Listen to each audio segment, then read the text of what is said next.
बाथौ गौथुम लाइमोन आरो माइनाव आफादनि जथायै बानजायनायाव आसामनि गं 18 जिल्लाफोराव धोरोमारि रोंगौथि आनजाद खुंदों। गिबि खेबनि थाखाय मिरु दुलाराय बाथौ गौथुम लाइमोन आरो माइनाव आफादनि जथायै बानजायनायाव दिनै आसामनि गं 18 जिल्लाफोराव धोरोमारि रोंगौथि आनजाद खुंदों। गुबुन गुबुन जिल्लाफोराव खुंनाय बायदिनो बोखावजायै लखिमपुर जिल्ला बाथौ गौथुम लाइमोन आरो माइनाव आफादनि हेफाजाबजों धेमाजि जिल्ला जनाय UNB बड' गोसोखां गोजौसिन गेजेरारि फरायसालियावबो धोरोमारि रोंगौथि आनजाद लिरहोनाय जायो। आसामनि गं 18 जिल्लानि आनजाद सेन्टारफोराव खुंनाय बे धोरोमारि रोंगौथि आनजादाव गासै सा 1244 फरायसाफोरा आनजाद लिरनायाव बाहागो लानानै जाफुंसार जाहोदों होननानै मिरु दुलाराय बाथौ गौथुम लाइमोन आफादनि आफादगिरि राजेश बसुमतारी बिथाङा फोरमायदों। बेनि गेजेरावनो जनाय UNB बड' गोसोखां गोजौसिन गेजेरारि फरायसालियाव सा 114 फरायसाफोरा आनजाद लिरदों। मख'नो गोनांदि दुलाराय बाथौ गौथुम लाइमोन आरो माइनाव आफादनि बानजायनायाव बेबायदि हाबाफारिखौ लानायनि गुबै जाहोना जाबाय आथिखालनि लाइमोनफोरखौ बेबायदि धोरोमारि सोलोंथाइ लाहोनायजों लोगोसे धोरोमनि फारसेबो गोसो होनानै बाथौ धोरोमखौ मुलुगाव गोसारहोनायनि थांखि आरो गाज्रि लामायाव थांनायनिफ्राय रैखाथि होनायनि थांखिजों बेफोरबायदि हाबाफारिखौ लानाय जादों होननानै फोरमायदों आरो बे आनजादनि गेजेराव टप 5 सिम सायख'नानै बान्था महरै सेथियाव 12,000निफ्राय लानानै माखासे बान्था होनायबो जागोन होननानै फोरमायदों। लोगोसे फैबाय थानाय समावबो लाइमोनफोरनि इयुननि मोजांनि थाखाय बेबायदि हाबाफारिखौ लाबाय थागोन होननानै फोरमायो।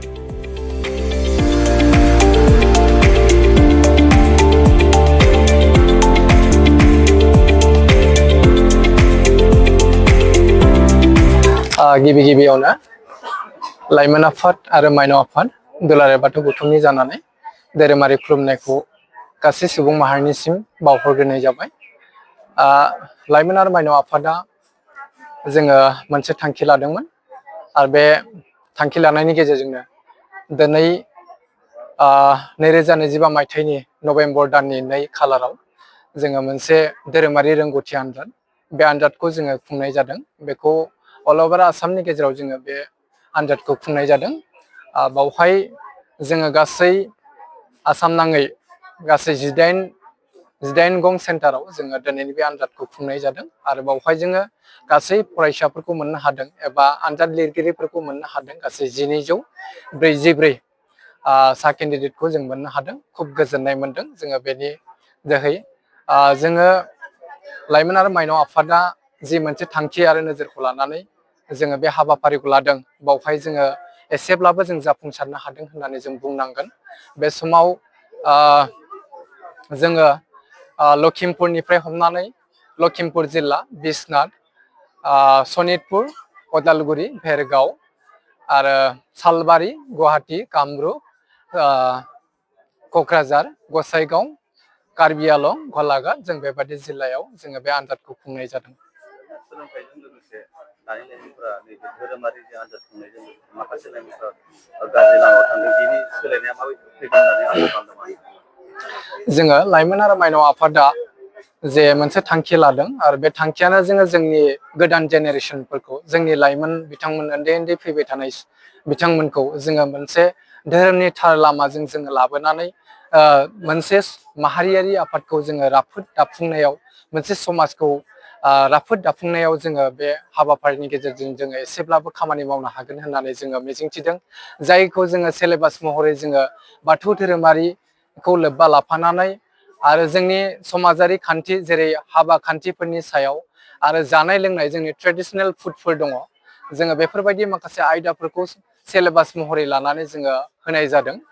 बेफोरनि गेजेरजों जोङो जोंनि समाजनि माखासे बाथ्राफोरखौ मोनथिहोनायाव जोंनि गोदान जेनेरेसनफोरखौ जों मोनथिहोनायाव जोङो एसेब्लाबो आवगायलांनो हागोन होननानै जों मिजिंथिनाय जादों।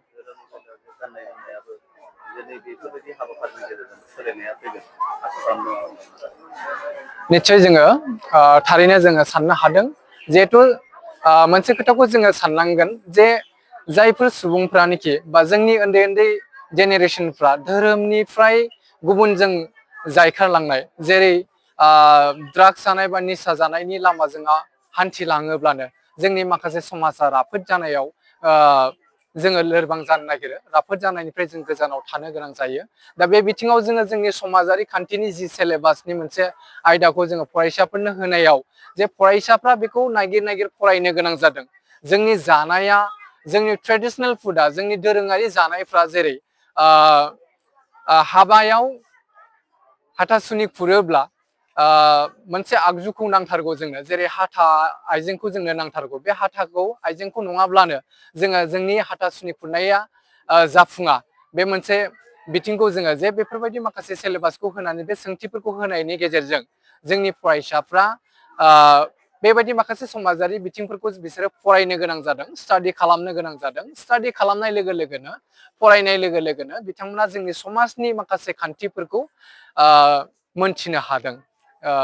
मोनथिनो नाजादों एबा मोनथिनो हादों होननानै जोङो आसा खालामदों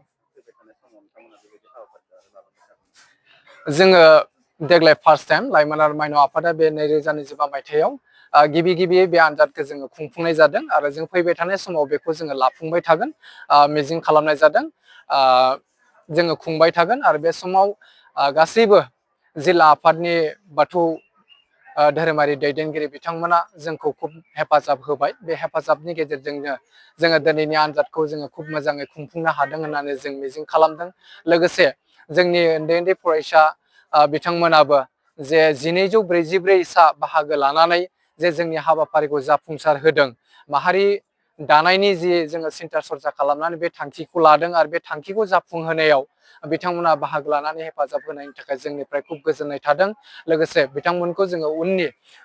नेक्स्ट बोसोरावबो जों लाबाय थागोन बेबायदिनो बोसोरै बोसोर जों बे हाबाफारिखौ खुंबाय थानो थाखाय जोङो सानना लानाय जादों थांखि लानाय जादों बेवहाय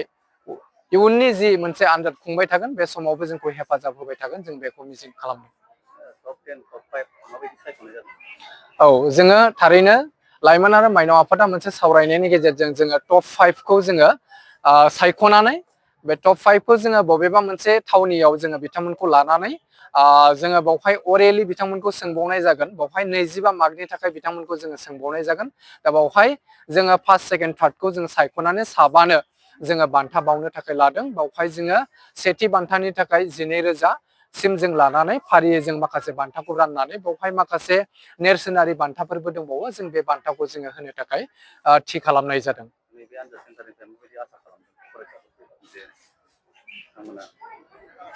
नैबे आनजाद थिलियाव बे फरायसाफोरा जे जोंनि आनजाद होबाय धोरोमनि बेलायाव माबायदि आसा खालामदों फरायसाफोरा आनजादाव माबायदि फिथाइ मोनगोन होननानै जोङो फरायसाफोरनि जि गोसो गुदुं जानानै दिनैनि बे बाहागो लाफैनायखौ नुनानै गोजोननाय मोनदों बावहाय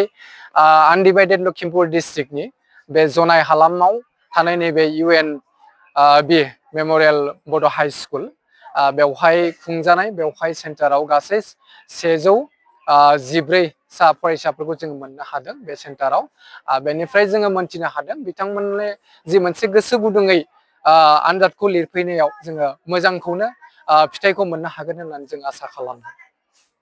नोंथांमोना गोब्राब नाजासेयावबो जेरावबो जाफुंसारनो हायाखै नामा जानांदों नामा गुबुन गुबुन रोखोमनि जेंनाजों मोगा-मोगि जुदि जेरावबो जाफुंसाराखैब्ला आरो बायदि जेंनाजों मोगा-मोगि जानांदों अब्ला बेफोरनिफ्राय जेंना बोस्रांनायनि राहाखौ लादो मायांनिफ्राय सोलोंथाइ लानाय मुंदांखा तान्त्रिक आरबाज कबिराजआ नोंथांमोननि बेफोर जेंनाखौ बोस्रांनानै होगोन बयनिबो गेजेराव सोमजिबाय थाग्रा जेंनाफोर जेरै सोलोंथाइ लानायाव सोमजिनाय जेंना हास्थायब्लाबो साख्रि मोनैनि जेंना फालांगियाव जेंना सोमजिनाय हा हुनि जेंना बिसि फिसायनि गेजेराव दावराव दावसि जानाय मोजां मोनलायनायाव हेंथा सोमजिनाय जेंना जुलि जानायनि उनाव गथ' मोनैनि जेंना फेग्रा एबा निसा मुवा लानायखौ गारहोनायनि राहा सुथुरनि गाज्रि नोजोरखौ दानगारनाय जुलि जाखांनायनि उनाव गुबुनजों मोजां मोनलायनायनि सोमोन्दो लाखिनाय राजखान्थि बिथिङाव जेंना बायदि बायदि जेंनाफोरखौ गैया खालामनायजों लोगोसे गोसो बोनो हानाय गोहोनि ताबिज एबा राजमुहिनि ताबिजखौ मुंदांखा आरबाज कबिराजनिफ्राय मोननो हागोन अब्ला मानोथो गोबाव खालामनो नोंथांनि जेंनाखौ गैया खालामनो थाखाय 7908887945 मबाइल नम्बराव फोनांजाब खालामदो आरो आरबाज कबिराजनिफ्राय सुबुरुन लादो